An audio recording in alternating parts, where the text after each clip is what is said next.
Bismillahirrahmanirrahim. This is lecture 11. This is the start of chapter 3. In this lecture, we will study about the Fourier series. What is Fourier series and how a periodic signal is represented in terms of Fourier series. All this will be covered in today's lecture.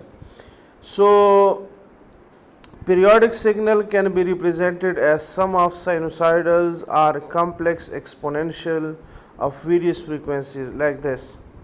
We can represent a periodic signal like this. So, what is a sinusoidal, what is a complex exponential, or these are covered in previous lectures, but let you remind that e power j omega t, this is a complex exponential, and cos of omega t and sin omega t, these are the sinusoidal signals. So we can represent any periodic signal. X of t is, for example, is a periodic signal. We can represent that periodic signal in terms of various complex exponential signal like this. For example, k goes from minus infinity to infinity, a1 e power j omega t plus a2 e power j 2 omega t plus a3 e power j omega 3 omega t. So we can represent this in the form of complex exponential signal. As in previous lecture we represented x of t or x of n, any continuous time or discrete time signal, is a linear combination of weighted and shifted unit impulses. Like we said that x of t continuous time signal is equal to tau goes from minus infinity to infinity, x of tau delta of t minus tau and d tau. So we represented x of t as a shifted and weighted unit impulses, and same was the case for x of n. In this chapter we will represent signal xt as linear combination of complex exponential signal. Like for example, we know from the Euler formula that cos omega t is equal to e power j omega t divided by 2 plus e power minus j omega t divided by 2. So if you write this in term of compact form, so k goes from minus infinity to infinity, summation k goes from minus infinity to infinity, a k e power j k omega t. Here for the case of cos, a k is equal to 1 over 2 when k is equal to 1 or minus 1, and a k is equal to 0 when k is not equal to 1 or minus 1. So for cos we can write a1 e power j omega t, k equal to 1, and here k is minus 1, so a minus 1 e power minus j omega t. So we can write cos as omega t equal to 1 over t e power j omega t plus e power minus j omega t. So any periodic signal can be written in this form. And for what purpose we are writing this? We is in previous lecture we find out output of the LTI system for a single unit impulse, and based on that we determined the output for any arbitrary input signal. So in here we will find the output for a single complex exponential signal, and then we'll determine the output for any input signal represented in term of complex exponential signal. So output of LTI system is found by convolution In continuous time we say continuous convolution integral, and in case of discrete time we say convolution sum. So output of LTI system is found by convolution. So how convolution is determined? Y of t equal to x of t convolved with h of t. H of t is the unit impulse response, and impulse response is the output of the system when input to the system is unit impulse. So and this x of t convolved with h of t is equal to this integral x of tau h of t minus tau d tau. Tau goes from minus infinity to infinity. Now if input to LTI system is complex exponential, that is x of t equal to e power j omega t, what is the output of the system? अगर system को हम unit Imphal वो दें, जैसे पिछले lecture में हमने पढ़ा कि हम एलटीआई सिस्टम को इनपुट जब यूनिट इम्पल्स देते हैं तो आउटपुट जो मिलता है उसको हम इम्पल्स रिस्पांस कहते हैं. इसी तरह जब एलटीआई सिस्टम को इनपुट कॉम्प्लेक्स एक्सपोनेंशियल दिया जाए, ये ई power j omega T, output क्या आएगा, फिर उस आउटपुट को भी हम एक स्पेसिफिक नाम देंगे. तो देख लेते हैं कि आउटपुट क्या आता है. y of t equal to minus infinity to infinity x of tau h of t minus tau d tau. ठीक है, ये इसके भी इक्वल है कि अगर मैं x को शिफ्ट कर दूं और रिवर्स कर दूं और h ऑफ टाउ को ऐसे ही ले लूं तो minus infinity to infinity h of tau x of t minus tau d tau. ठीक है जी. अच्छा, x ऑफ टी तो मुझे पता है कि वो e power j omega t है, तो minus infinity to infinity h of tau e power j omega t minus tau. X of t shift हुआ है ना, तो यहाँ e power j omega t मैं लिखूंगा तो टी के बजाय टी माइनस टाउ लिखूंगा. ठीक है जी, ये लिख लिया. ये इसकी इक्वल है h of tau e power j omega T e power minus j omega tau d tau.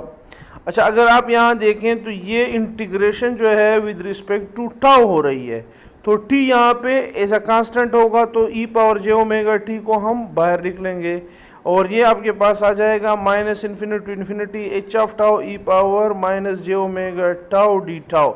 इसको ये जो मैंने इनसर्कल किया हुआ है ये इंटीग्रेशन, इसको हम रिप्रेजेंट करते हैं एच ऑफ जे ओमेगा से, एच ऑफ जे ओमेगा से. ठीक है जी.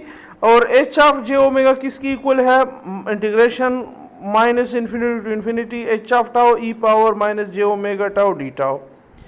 और इस एच ऑफ जे ओमेगा को हम नाम देते हैं फ्रीक्वेंसी रिस्पांस. फ्रीक्वेंसी रिस्पांस यानी कि आउटपुट जो है वाई ऑफ टी, जब इनपुट आपने दिया था ई पावर जे ओमेगा टी, तो आउटपुट क्या आया? वही कॉम्प्लेक्स एक्सपोनेंशियल सिग्नल. देखे ना, वही कॉम्प्लेक्स एक्सपोनेंशियल सिग्नल आ रहा है आउटपुट पे ई पावर जे ओमेगा टी. साथ में मल्टीप्लाई क्या हो रहा है? H of j omega frequency response multiply हो रहा है. यानी कि आप जब इनपुट्स देते हैं सिस्टम को कोई कॉम्प्लेक्स एक्सपोनेंशियल सिग्नल ई पावर जे ओमेगा टी, कोई भी ओमेगा का एक्सपोनेंशियल सिग्नल आप दे तो आउटपुट पे क्या आएगा? उसी ओमेगा का फ्रीक्वेंसी रिस्पांस मल्टीप्लाई हो जाएगा और वही कॉम्प्लेक्स एक्सपोनेंशियल सिग्नल आ जाएगा आपके पास आउटपुट. इसीलिए यहाँ पे हमने लिखा है कि therefore output of LTI system to complex exponential signal is equal to the complex exponential itself multiplied by frequency response. और फ्रीक्वेंसी रिस्पांस क्या है? H of j omega equal to minus infinity to infinity h of tau impulse response into e power minus j omega tau d tau. ठीक है जी. Suppose हमारे पास जो हमने थोड़ी देर पहले पढ़ा कि ये हमारे पास एक्चुअली ये फोरियर सीरीज रिप्रेजेंटेशन है.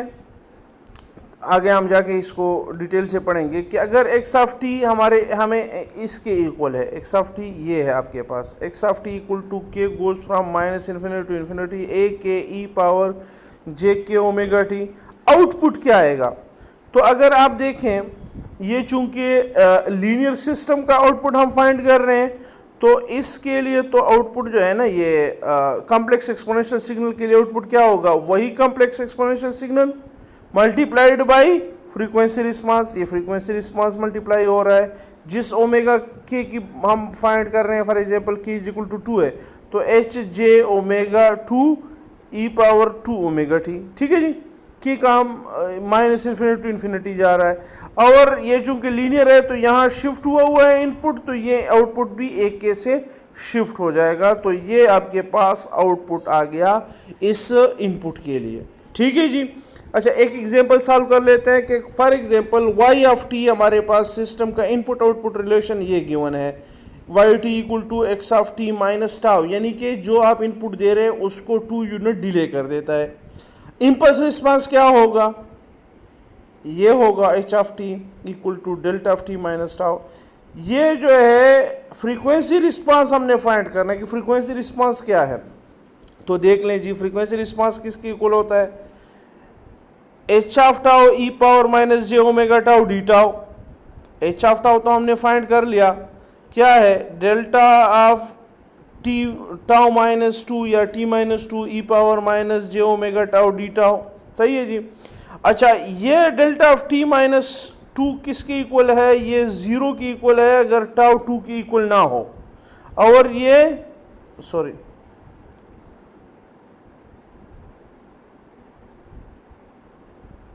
ये मैंने गलत लिखा है कि अगर ये दोनों जगह मैंने t is not equal to 2, यहाँ एक को 1 होना चाहिए, यानी कि delta of t minus 2 equal to 1 कब, जब t इक्वल टू 2 है, ठीक है जी। तो यहाँ पे आप देखें कि इन दोनों का ये सॉल्यूशन क्या आएगा। यहाँ देखिए टाउ की value minus infinity to infinity जा रही है, लेकिन ये तो ज़ीरो है हर जगह पे। ये फॉर एग्जांपल ये टाउ है, ये टाउ की वैल्यूज़ हैं, ठीक है इसे, और ये कहाँ पे नॉन ज़ीरो है, जब टाउ 2 की इक्वल है। तो ये माइनस इन्फिनिटी टू इन्फिनिटी हर जगह पे ये ज़ीरो है। डेल्टा ऑफ टाउ माइनस 2 को मैंने प्लाट किया है, ठीक है। कहाँ पे नॉन ज़ीरो है, जब टाउ की वैल्यू 2 है, ठीक है जी। तो ये समेशन इंटीग्रल तो ख़त्म हो जाएगा, एक इंस्टेंट पे रह जाएगा, और वो इंस्टेंट कब है, जब टाउ की वैल्यू 2 हो जाए। जब टाउ की वैल्यू 2 हो जाए तो ये तो 1 हो जाएगा, यहाँ टाउ की वैल्यू 2 हो जाएगी, यहाँ टाउ की वैल्यू 2 हो जाएगी, तो एच ऑफ जे ओमेगा क्या आ जाएगा, e power minus j omega 2, ठीक है जी। ई पावर माइनस जे ओमेगा 2 आपके पास आ जाएगा। ये पिछले एक लेक्चर में मैंने डिटेल से सॉल्व किया हुआ है कि ये कैसे आता है, ठीक है। Now find output of this system when input to x of t, when input to system is x of t e power j 2t। अगर ये सिस्टम इनपुट ये हो तो आउटपुट क्या होगा। दो तरीके से हम कर सकते हैं। पहला मेथड तो ये है जो अभी हम सॉल्व करने जा रहे हैं कि ये चूंकि कॉम्प्लेक्स एक्सपोनेंशियल सिग्नल है तो आउटपुट क्या होगा, यही complex exponential signal multiplied by frequency response, ठीक है। यहाँ ओमेगा क्या वैल्यू है, 2, ओमेगा की वैल्यू 2 है ना, तो आउटपुट क्या है, यही कॉम्प्लेक्स एक्सपोनेंशियल सिग्नल EJ2t और multiplied by frequency response h of j omega. Omega की वैल्यू 2 है तो ये क्या हो जाएगा, h of J2 E power J2t। अच्छा, H/J2 क्या होगा, कैसे फाइंड करेंगे, तो एच ऑफ जे ओमेगा ये आ रहा है इस सिस्टम के लिए, तो एच ऑफ J2 फाइंड कर ले, ये फाइंड किया हुआ है, e power minus j omega की जगह 2 और ये अपना 2 है, तो 2 ई पावर माइनस J4 आ जाएगा H/J2 की वैल्यू। Multiply y f t find कर लें, e power minus J4 e power J2t equal to e power minus 4 minus 2t e power J2t minus 4, ये आउटपुट आ जाएगा, ठीक है। दूसरा मेथड क्या है कि y of t equal to x of t minus 2 और x of t equal to e power J2t, y of t equal to e power J2 और t की जगह t माइनस 2 डाल दें, ठीक है जी। तो ये आ जाएगा e power J2t into e power minus J4 और आउटपुट क्या आ जाएगा, ई पावर J2t माइनस 4। ये आपके पास सिस्टम का आउटपुट आ रहा है। ये तो हमने पढ़ा हुआ है पिछले उससे, लेकिन ये ये तो जस्ट इसलिए बताया कि अगर आप इस सिस्टम इस तरीके से सॉल्व करें या इस तरीके से सॉल्व करें, आंसर एक ही आ रहा है। ठीक है जी। ये दूसरा एक एग्जांपल आप देखें, y of t equal to x of t minus 3। ये क्या करता है कि इनपुट को 3 यूनिट डिले करता है, तो इम्पल्स रिस्पांस क्या होगा, delta of t minus 3। H of j omega find कर लें। एच ऑफ जे ओमेगा किसकी इक्वल है, h of tau e power minus j omega tau d tau, और एच ऑफ टाउ किसकी इक्वल है, delta of t minus 3 E power minus j omega tau d tau. ठीक है, ये tau minus 3 होगा। ठीक है, तो आउटपुट ये फ्रीक्वेंसी रिस्पांस इक्वल होगा ई पावर माइनस जे ओमेगा 3, यानी कि ये तो हर जगह पे ज़ीरो है, सिर्फ टाउ इक्वल टू 3 पे ना ज़ीरो है, तो एक इंस्टेंट पे रह जाएगा, और वो यहाँ पे टाउ की वैल्यू 3 हो जाएगी, यहाँ भी टाउ की वैल्यू 3 हो जाएगी। ठीक है जी, ये तो 1 हो जाएगा, और इससे ये आ जाएगा e power minus j omega 3 आपके पास। नाउ यही जो सिस्टम है y equal to t x of t minus 3, इसको इनपुट अगर ये दिया जाए x of t equal to cos 4t plus cos 7t, output क्या होगा। ठीक है जी, हम जानते हैं, we know that x of t, इसको हम यूलर आइडेंटिटी से एक्सपेरेंस उसको एक्सपेंड कर सकते हैं, in term of complex exponential लिख सकते हैं। तो ये इक्वल हो जाएगा 1/2 e power j 4 plus 1/2 e power minus जे 4t। ये cos 7t को हम लिख सकते हैं 1/2 e power j 7t plus 1/2 e power minus j 7t। H of j omega हमें पता है कि वो फ्रीक्वेंसी रिस्पांस है, और वह भी थोड़ी देर पहले हमने फाइंड किया ई पावर माइनस जे ओमेगा 3 है।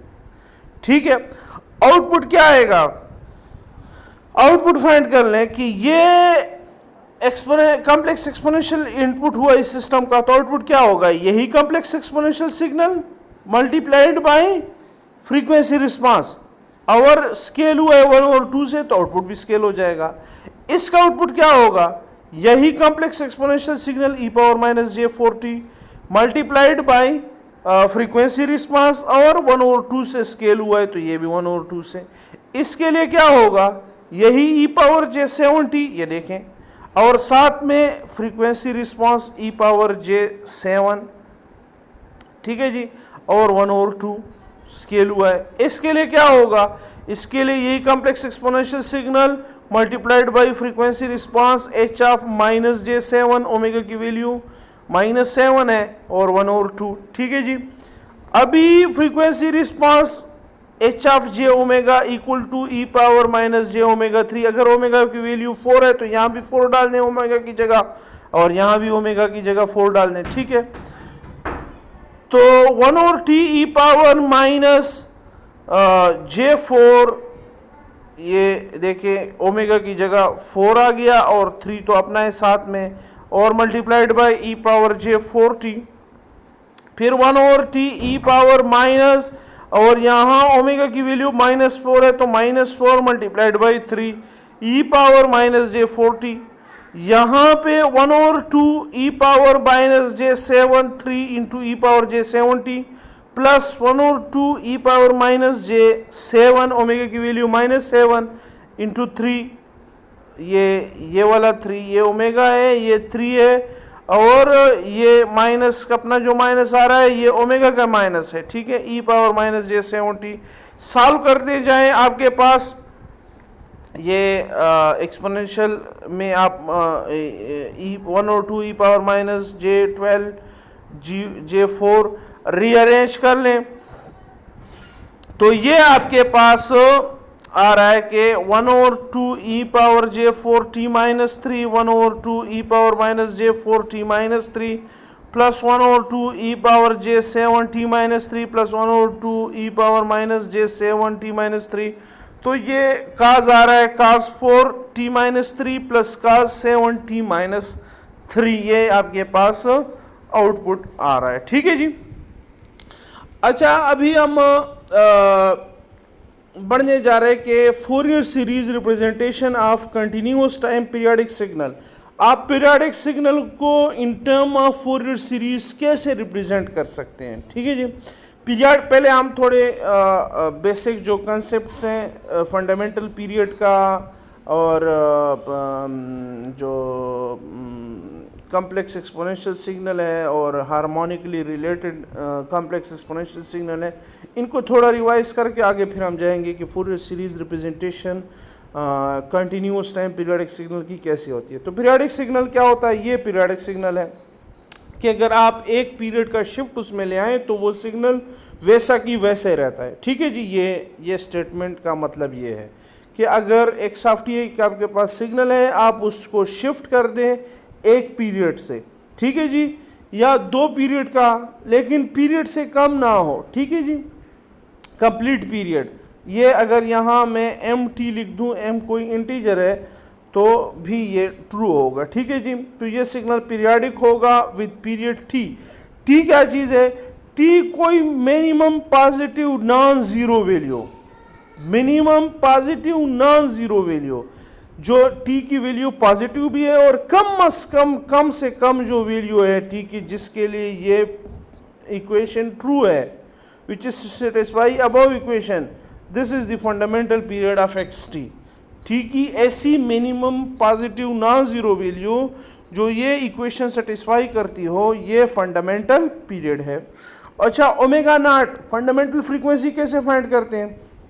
Omega naught equal to 2 pi by t is fundamental frequency, ये फंडामेंटल फ्रीक्वेंसी। अगर हमें टी पता हो फंडामेंटल पीरियड, हम ओमेगा फाइंड कर सकते हैं। अगर ओमेगा फंडामेंटल फ्रीक्वेंसी पता हो, हम फंडामेंटल पीरियड फाइंड कर सकते हैं। ठीक है जी, ये तो कंसेप्ट हो गया फंडामेंटल फ्रीक्वेंसी का और फंडामेंटल पीरियड का। पहले भी हमने कवर किया है, जस्ट रिवाइज करने के लिए।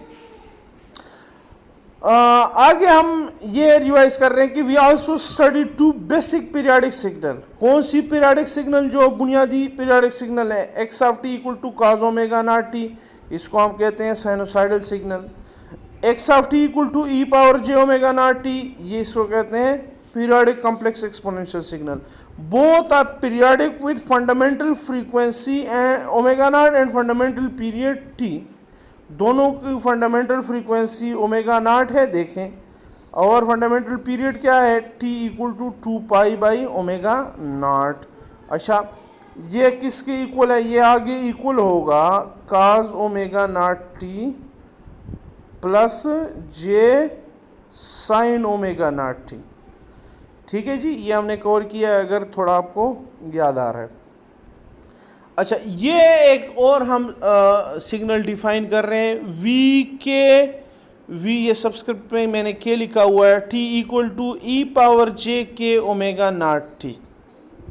यहाँ वहाँ एक्स ऑफ टी जो था, ये आप देखें, ये x of t e power j omega not था। यहाँ वी के टी में मैंने यहाँ के लगा दिया है, यहाँ देखें के लगा दिया। ठीक है, तो के की वैल्यू चेंज हो रही है, plus minus 1 plus minus 2 plus minus 3, यानी e power j omega not t plus e power 2 omega not t. तो ये वी की टी क्या चीज़ है? ये लिखा हुआ है कि v t is a set of harmonically related complex exponential signal. Harmonically related complex exponential signal है। कैसे रिलेट कर रहे हैं देखें, एक है e power j omega not t, दूसरा क्या है? E power j 2 omega not t, तीसरा e power j 3 omega not t, e power j 4 omega not t. ऐसी नेगेटिव साइड पे जाएं, e power minus j omega not t, e power minus 2 omega not t. तो ये जो signal है 2 omega not T, 3 omega not T, 4 omega not t, ये एक दूसरे का इंटीजर मल्टीपल है। इनकी फ्रीक्वेंसीज क्या है? वो इंटीजर मल्टीपल है एक दूसरे का। तो यहाँ पे लिखा हुआ है कि each of which has fundamental frequency that is in integer multiple of omega naught. For example E power j 5 omega not है, तो ये क्या है? फंडामेंटल फ्रीक्वेंसी ओमेगा नॉट का मल्टीपल है ना, 5 इंटीजर मल्टीप्लाई हो रहा है। तो यहाँ लिखा हुआ है कि each of which has fundamental frequency that is in integer multiple of omega naught. ऐसा सेट कॉम्प्लेक्स एक्सपोनेंशियल सिग्नल का जिनकी फ्रीक्वेंसी वो एक फंडामेंटल फ्रीक्वेंसी का वो इंटीजर मल्टीपल हो तो उसे हम कहते हैं हार्मोनिक्स या harmonically related signals. Therefore each is periodic with period t. सबका जो ये होंगे ये पीरियाडिक होंगे एक पीरियड टी से। Although for k is equal absolute value of k is greater than और equal to 2, the fundamental period of v k t is a fraction of t. For example तमाम जो हैं वो उनका T के लिहाज से ये पीरियाडिक होंगे, लेकिन अगर के की वैल्यू 2, 3, 4 जैसी जैसी के की वैल्यू ज़्यादा होती जाएगी उनका पीरियड कम होता जाएगा। ठीक है जी, फंडामेंटल पीरियड कम होता जाएगा, लेकिन अगर आप टी का शिफ्ट लाएं तब भी वो पीरियाडिक ही रहेंगे। ठीक है जी। So for example x of t equal to a k e power j k omega not equal to k goes from minus infinity a k e power j k 2 pi by t t. The representation of periodic signal in the above form, इस form में ये जो form है periodic signal को आप represent करेंगे। The representation of periodic signal in the above form is referred to as the Fourier series representation. इस representation को क्या कहते हैं? Fourier series representation. ठीक है जी। The term for k is equal to 0, अगर यहाँ मैं के की वैल्यू 0 डाल दूँ तो ये टर्म क्या हो जाएगा? कांस्टेंट हो जाएगा। ये तो 1 आ जाएगा और इससे ए नॉट आ जाएगा, तो ये एक कांस्टेंट होगा। The term for k equal to plus minus 1 both have fundamental frequency equal to omega not and are collectively referred to as first harmonic. अगर के की वैल्यू 1 डाल दें तो यहाँ क्या आ जाएगा? a1 ई पावर ओमेगा नॉट, या -1 डाल दें तो a-1 E power minus j omega not. तो इसे कहते हैं फंडामेंटल हार्मोनिक या फर्स्ट हार्मोनिक। ठीक है जी। के की वैल्यू 2 डाल दें तो 2 ओमेगा नॉट सेकंड हार्मोनिक इसको कहते हैं। ठीक है जी। और इसकी फ्रीक्वेंसी क्या हो जाएगी? वो फंडामेंटल से डबल हो जाएगी और पीरियड वो उससे हाफ हो जाएगा। जो फंडामेंटल पीरियड है टी उससे कम हो जाएगा, t/2 हो जाएगा। अच्छा, अगर मैं यहाँ n डाल दूँ तो ये क्या होगा? nth harmonic. क्या होगा? nth हार्मोनिक, और उसकी फ्रीक्वेंसी n टाइम ग्रेटर होगी फंडामेंटल से, और पीरियड वो n टाइम कम होगा जो फंडामेंटल पीरियड है। ठीक है जी। The above linear combination of harmonically related complex exponential is also periodic with period T.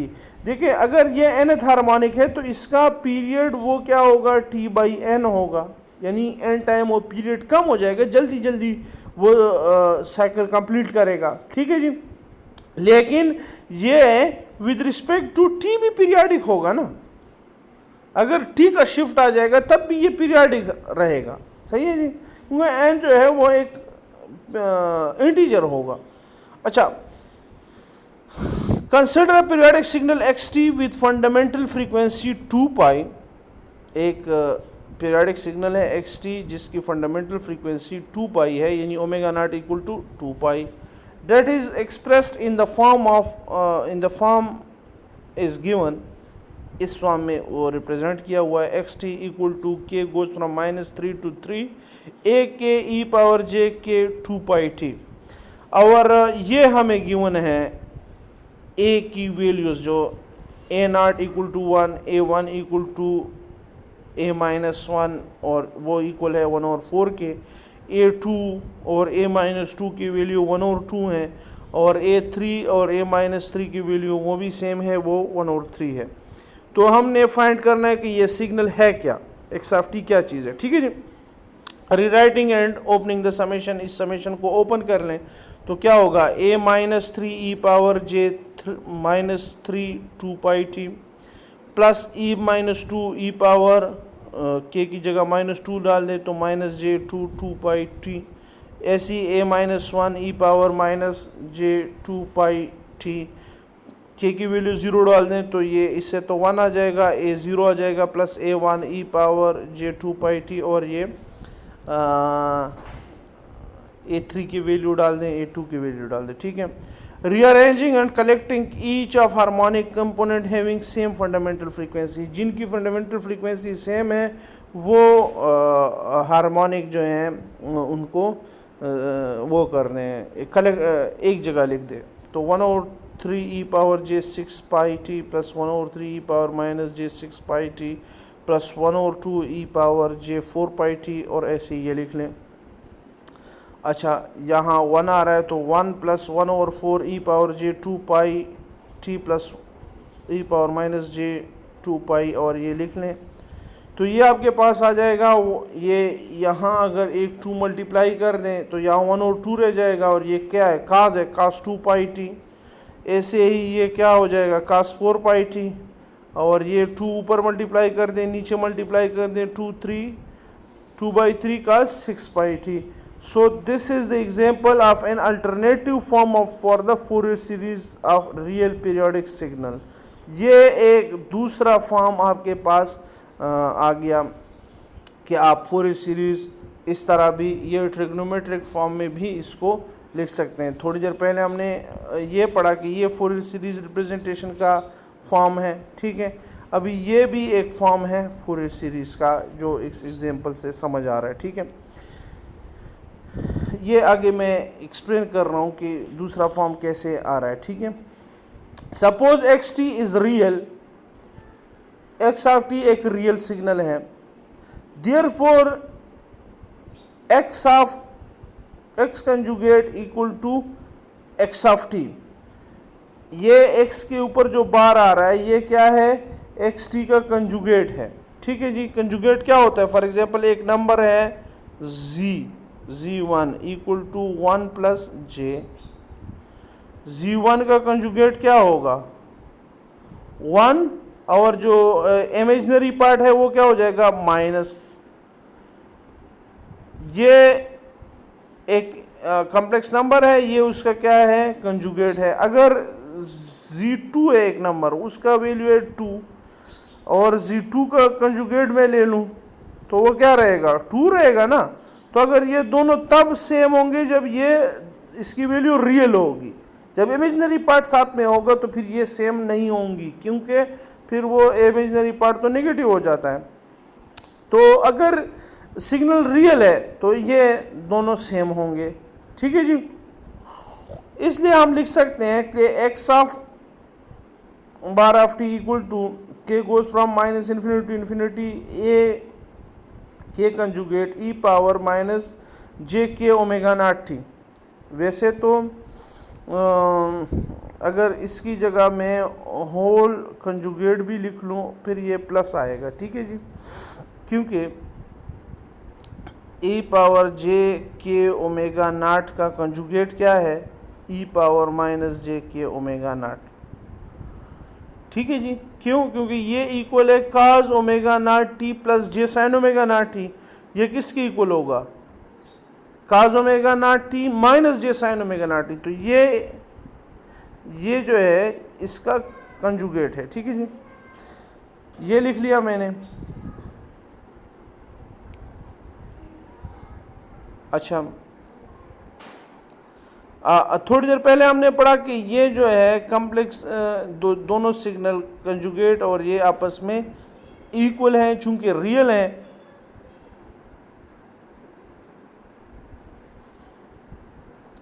ये x of t equal to k goes from minus infinity infinity a k e power j k omega not T. थोड़ी देर पहले हमने लिखा कि हम इसको ऐसे लिख सकते हैं, ठीक है जी। As x of t equal to conjugate of x of t for real signal, so replacing k by minus k in summation v है। यहाँ पे k माइनस k को आप रिप्लेस कर दें तो ये आ जाएगा x of t equal to minus infinity infinity a minus k e power j k omega not T. दोनों को कंपेयर कर लें, इसको और इसको, ठीक है जी। To be comparing this to equation to be equal it requires a k वो किसके इक्वल होना चाहिए इसके इक्वल होना चाहिए, ठीक है जी। या अगर यहाँ पे मैं दोनों साइड पे कंजुगेट ले लूँ तो ये इक्वल हो जाएगा a conjugate equal to a minus k, और ये जो ए के रियल है तो a k equal to a minus k. To derive alternative form of Fourier series आप एक्स टी को ऐसे लिख सकते हैं, k goes from minus infinity to infinity a k e power j k omega not. इसको अगर मैं open कर दूं तो ये आ जाएगा ए zero plus A minus one E power minus j k omega not, ऐसे चलते जाएं। और ये समेशन ओपन किया हुआ है, इसको ऐसे भी लिख सकते हैं ए naught plus k equal to one A k e power j k omega not plus A minus k e power minus j k omega not. इसकी जगह मैं ए के कंजुगेट भी लिख सकता हूँ, ठीक है जी, ये लिख लिया। अभी ये समेशन में दोनों टर्म्स क्या हैं, कॉम्प्लेक्स कंजुगेट है, तो इनके जो इमेजिनरी पार्ट हैं वो कैंसिल हो सकते हैं, रियल पार्ट रह जाएंगे, तो इसको हम ऐसे लिख सकते हैं, ठीक है जी। इफ़ ए के is expressed in polar form, अगर इसको पोलर फॉर्म में लिख दें तो ये किसके इक्वल होगा, ए के एक कैपिटल के ई पावर जे थीटा के और एक्स की t equal to a naught plus k equal to infinity to real a k e power j k omega not t plus theta k. और अगर इसको आप ओपन कर दें तो ये आपके पास आ जाएगा। ये एक दूसरा फॉर्म आ गया फोरियर सीरीज का ऑफ रियल पीरियोडिक सिग्नल, ठीक है जी। Yet another form is obtained by writing a k in rectangular form. ए के को अगर रेक्टेंगुलर फॉर्म में आप लिख लें, ठीक है जी, तो वो क्या है, a k equal to b k plus j c k. So k goes from one to infinity to real a k e power j k omega not. ए के की जगह आप लिख दें ये B k plus j c के, और ये इक्वल है इसके cos k omega not t plus j sine k omega not, multiply कर दें। तो चूंकि सिर्फ जो रियल टर्म्स आ रही हैं उनको आपने लेना है, तो ये आपके पास आ जाएगा। ये फोरियर सीरीज का एक तीसरा फॉर्म है, ठीक है जी। अगर ये दो फॉर्म आप डिराइव करना आपको ना आता हो, जस्ट आपको याद हो भी तो ठीक है, वैसे ज़्यादातर हम ये एक्सपोनेंशियल फॉर्म जो पहले हमने लिखा है ये वाला, इसको हम डील करते रहेंगे, ठीक है जी। तो इस पे ज़्यादा परेशान होने की ज़रूरत नहीं है। अच्छा, अभी देखें कि determination of Fourier series representation of a continuous time periodic signal, कि आप एक कंटिन्यूस टाइम सिग्नल को कैसे हर एक को लिख सकते हैं इस फॉर्म में, ठीक है जी। हमने कहा कि हम किसी भी पीरियोडिक सिग्नल को ऐसे लिख सकते हैं, और इसको हम कहते हैं Fourier series representation. X t equal to summation k goes from minus infinity to infinity a k e power j k omega not थी, सही है जी। अभी इस समेशन को देखें, ये ओमेगा नॉट है, तो ये ओमेगा नॉट तो इस एक्स टी जो हमें गिवन है उसका ओमेगा नॉट होगा ना, ये उसका ओमेगा नॉट है, ठीक है जी। और बाकी तो ये टी है, ये के है, जो अननोन है वो ये ए के हैं। इस ऊपर के समेशन में ये ए के जो है ये एक चीज़ है जो हमने फाइंड करना है। So only unknown in above equation is a के।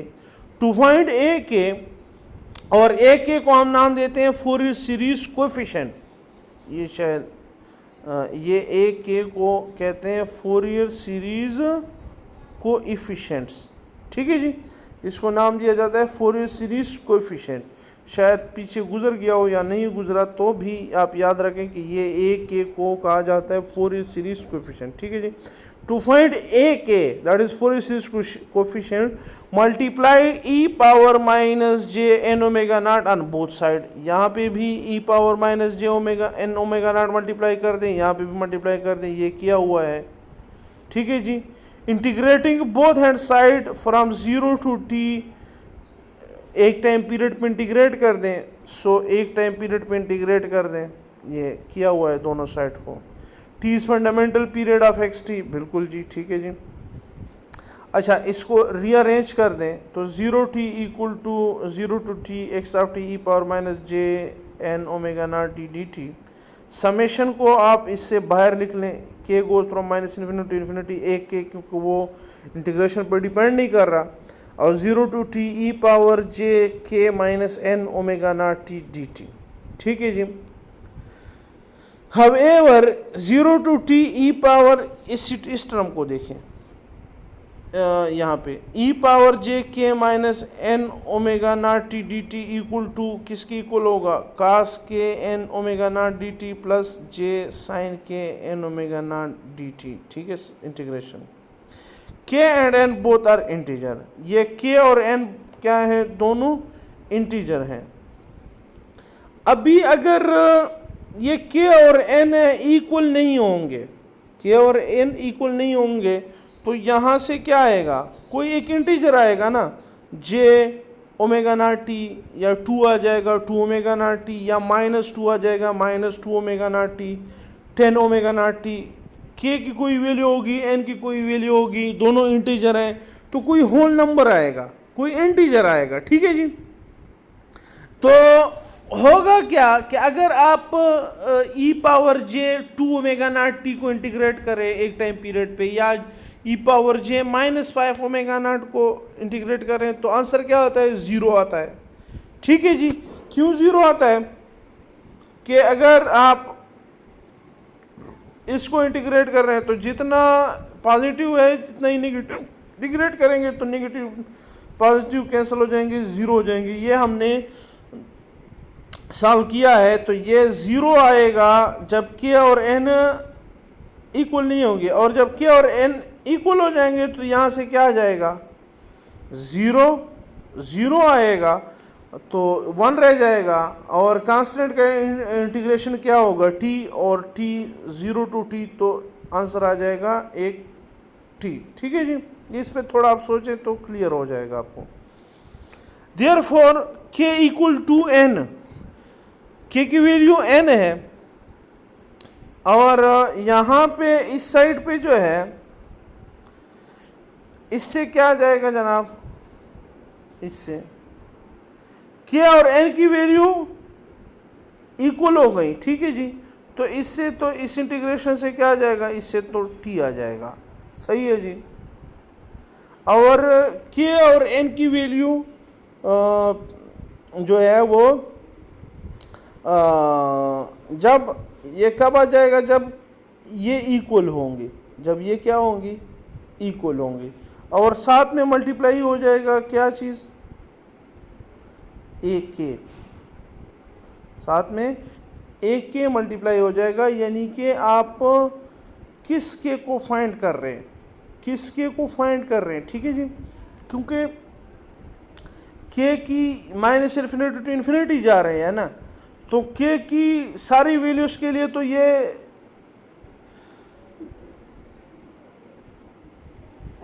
अल्हम्दुलिल्लाह, क्योंकि के की तमाम वैल्यूज के लिए तो ये नॉन ज़ीरो नहीं है ना, सिर्फ एक वैल्यू के लिए नॉन ज़ीरो है, तो ये समेशन भी ख़त्म हो जाएगा, उस स्पेसिफिक वैल्यू के लिए ये एक के साथ में आ जाएगा। ठीक है जी।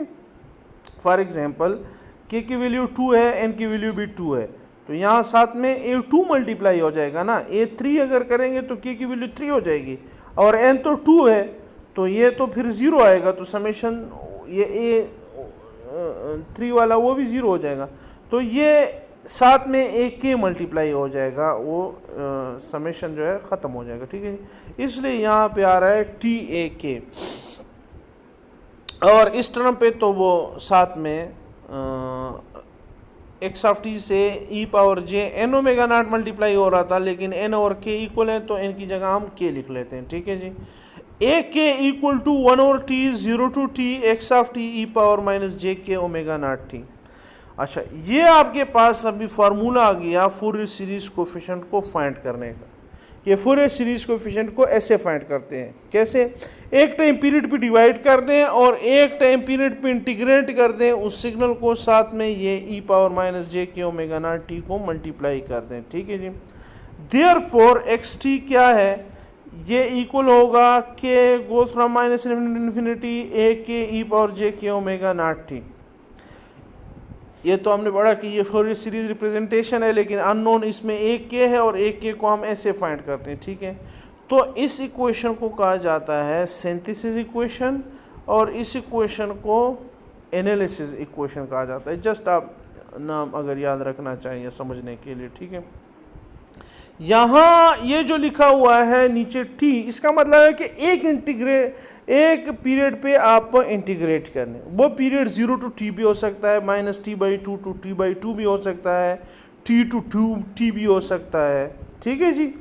तो वो कोई भी एक टाइम पीरियड पे आप इंटीग्रेट कर दें, ठीक है। और एक क्या चीज़ है, इसको हम कहते हैं फूरियर सीरीज कोफिशिएंट। और a0 अगर आप फाइंड करेंगे तो 1/t x(t) dt, इस पे इंटीग्रेट करें तो ये आपके पास हो जाए। ये एक एग्जांपल है कि ये हमें x(t) गिवन है कि x(t) क्या है, 1 है उसकी वैल्यू जब t की absolute value less than t है, t 1 है, ठीक है जी। तो यहाँ पे प्लस माइनस, इसको एब्सोल्यूट को हटाएंगे तो प्लस माइनस हो जाएगा, प्लस यानी कि t की वैल्यू जब t1 से कम हो या -t1 से ज़्यादा हो तो ये क्या है, 1 है। और 0 है कब, जब t की वैल्यू t1 से ज़्यादा हो जाए या t2 से कम हो जाए, ठीक है जी। ऐसे ही -t/2 से इसकी वैल्यू छोटी हो जाए या और -t1 से इसकी वैल्यू इससे छोटी हो और इससे बड़ी हो जाए, ठीक है जी। ये आगे मैंने एक्सप्लेन किया हुआ है। अच्छा, ये एक पीरियड का गिवन है, पीरियोडिक स्क्वायर इज डिफाइंड और 1 पीरियड, ये एक पीरियड का डिफाइन किया हुआ है। आगे फिर ये विद टाइम पीरियड टी ये रिपीट होता जा रहा है, ठीक है। और ये मैंने इस सिग्नल को स्केच किया हुआ है, थोड़ी देर आप समझें इसको, फिर आप जो टी है ना, इसको आप ऐसे लिख दें, एक बार प्लस टी के लिए तो प्लस टी के लिए तो ये t1 हो जाएगा। जब -t होगा, ठीक है, तो माइनस उस साइड पे ले जाएं, माइनस उस साइड पे जाएगा तो ये t1 is greater then -t1, ठीक है जी। तो ये ऐसे हो जाएगा, ठीक है। ये एक टाइम पीरियड, फिर ये दूसरा टाइम पीरियड, ऐसे ये डिफाइन हो रहा है, ठीक है जी। Find and plot Fourier series coefficient, a k हमने फाइंड करना है, ए के फाइंड करना है, ठीक है। कैसे फाइंड करेंगे, ये गिवन सिग्नल है, signal is periodic with fundamental period t and fundamental frequency क्या है, ω0 = 2π/t। a0 हमने फाइंड करना है तो 1/t एक टाइम पीरियड पे इंटीग्रेट करें x(t) dt। It is convenient to choose, अगर मैं ये टाइम पीरियड चूज़ करूँ, किसी भी टाइम पीरियड पे आप कर सकते हैं, t2 टू यहाँ पे 3t/2 पे कर सकते हैं, जो भी टाइम पीरियड 0 टू t भी कर सकते हैं। लेकिन अगर मैं ये टाइम पीरियड चूज़ करूँ -t/2 टू t/2 तो थोड़ी आसानी होगी, ठीक है जी। तो a0 = 1/t -t/2 to t/2, लेकिन -t/2 से t1 तक 0 है, ऐसे ही t1 से t/2 तक 0 है, तो ये इंटरवल क्या रह जाएगा, -t1 टू t1, और इस दौरान क्या है, 1 है, तो ये किसके इक्वल हो जाएगा, 1/t, t और t goes from t1 -t1 to t1, तो ये आपके पास a0 की वैल्यू आ जाएगी 2t1 डिवाइडेड बाय t। अभी a के फाइंड कर लें, a के कैसे फाइंड करते हैं, 1/t -t1 to t1 x(t) e⁻−j⁻⁰t 1/t -t1 to t1 integration 1, इस दौरान 1 है, e⁻−j⁻⁰t, इसको इंटीग्रेट कर लें तो 1/-j⁻⁰ और t मल्टीप्लाई हो जाएगा e⁻−j⁻⁰, सिंपल इंटीग्रेशन है, ये कर लें तो ये आपके पास ये चीज़ आ जाएगी, ठीक है जी। ये आ गया -1/j⁻⁰t e⁻−j⁻⁰ omega not T1 minus e power j k omega not T1, ये माइनस 100 मल्टीप्लाई कर दें और 2 से मल्टीप्लाई कर दें, 2 से डिवाइड कर दें, तो 2 by k omega not t e power j k omega not T1 minus e power minus j k omega not T1 divide by 2j। तो ये तो साइन बन रहा है, तो इसको लिख लेने 2 sign k omega not T1 divide by k omega not T। ठीक है जी। अच्छा, ओमेगा नॉट T किसकी इक्वल होता है? 2 पाई की इक्वल होता है, तो इसकी जगह 2 पाई लिख लें, तो 2 कैंसिल हो जाते हैं, के पाई रह जाएगा नीचे, sign k omega not T1 divide by के पाई। तो एक के किसकी इक्वल है? एक के ये आपके पास आ गया, sign k omega not T1 divide by के पाई। सही है जी। अच्छा, एक के equal to sign k omega not T1 divide by के पाई जब के की वैल्यू 0 ना हो। अच्छा, अभी T1 हमें पता नहीं है कि T किसके इक्वल है, T टाइम पीरियड कितना है इसका। ठीक है जी। सपोज T जो है वो 4T1 के इक्वल है, T जो है 4T1 के इक्वल है, तो T1 किसके इक्वल होगा? T बाई 4 के। In this case omega naught T1 किसके इक्वल होगा? पाई बाई 2। पाई बाई 2 क्यों? क्योंकि omega not T equal to 2 pi k है और T किसकी इक्वल है? 4T1 के। तो omega is equal to 4T1 equal to 2 पाई। ओमेगा नॉट T1 किसकी इक्वल होगा? 2 pi by 4। So omega not T1 equal to pi by 2। ये पाई बाई 2 आपके पास आ गया। एक के किसके इक्वल हो जाएगा? साइन पाई के और ओमेगा नॉट T1 की जगह पाई बाई 2, यानी कि पाई के 2। तो ए नॉट तो 1 और 2 के इक्वल आ रहा था, हमने फाइंड किया था। ठीक है, A1 यानी कि के इज इक्वल टू 1, तो साइन पाई बाई 2 इंटू के पाई इज इक्वल टू के की जगह 1 डाल दें पाई, तो ऊपर साइन पाई बाई 2 से क्या आ रहा है?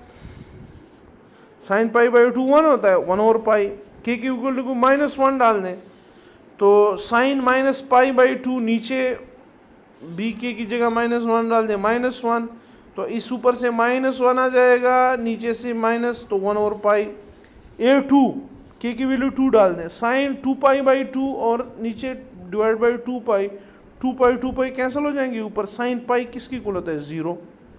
ऐसे ही A-2, तो ये भी 0 आ जाएगा। A3 इसके लिए के की वैल्यू इसमें 3 डाल दें अभी, तो साइन 3 पाई बाई 2 नीचे भी 3 पाई, सो -1, इस साइन 3 पाई बाई 2 से -1 आ रहा है और नीचे से 3 पाई, तो -1 और 3 पाई।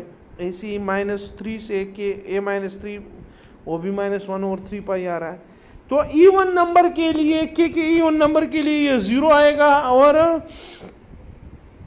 जो आड नंबर है कि उसके लिए अल्टरनेटिवली ये पॉजिटिव और नेगेटिव वैल्यूज आती जाएंगी। ठीक है जी। तो प्लॉट कर लें इसको। प्लॉट कैसे करें? 0 पे ये के है और ये प्लॉट है एक के का। ठीक है जी। तो प्लॉट कर दें जी। के इज इक्वल टू 0 पे वैल्यू क्या है? 1 और 2। के इक्वल टू 1 पे वैल्यू क्या है? 1 और पाई। -1 पे क्या है? 1 और पाई। के इक्वल टू 2 पे वैल्यू क्या है? एक के की 0। के इक्वल टू 3 पे क्या है? -1 और 3 पाई। -3 पे क्या है? -1 और 3 पाई। के इक्वल टू 4 पे क्या है वैल्यू? 0। के इक्वल टू 5 पे क्या है वैल्यू? 1 और 5 पाई और -5 पे भी यही है।